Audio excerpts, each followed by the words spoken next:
And our final question deals with algebra. First, we are asked to express this quadratic in completing the square form. So I take my first two terms, and I'm going to write them as sum squared bracket. This number will always be half the coefficient of x, because when I expand this out, I get x squared plus 2x, which gives me my plus 4x, and then plus 4. I don't want that plus 4, so I subtract it. Again, I'm always subtracting the value of this squared, and then my negative 3 hasn't changed at all. So if I expand this out, I get x squared plus 4x, and then plus 4 subtract 3. It's exactly the same thing, and I just simplify ever so slightly to x add 2 all squared subtract 7, and it's in the form they've asked for. Hence, solve that equation, the same quadratic equals 0. Hence means using my previous result, so I have x plus 2 squared subtract 7 equals 0. So x plus 2 all squared equals 7. I've added 7 to both sides. Square rooting both sides, x plus 2 is equal to plus or minus the square root of 7. Subtract 2, x is equal to negative 2 plus or minus the square root of 7, giving me my two solutions.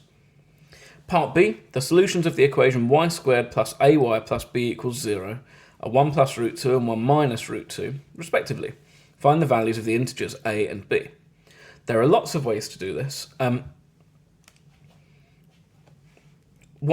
What you could do is you could sub these y values into this equation, and you get two simultaneous equations for a and b. What I'm going to do, though, is I'm going to go the other way. I'm going to solve this equation using the quadratic formula.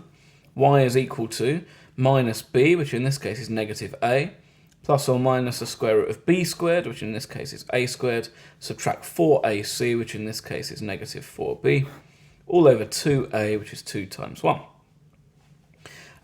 I do that because I can see quite clearly here that I'm going to have some number plus or minus some root, and my answers are some number plus or minus some root.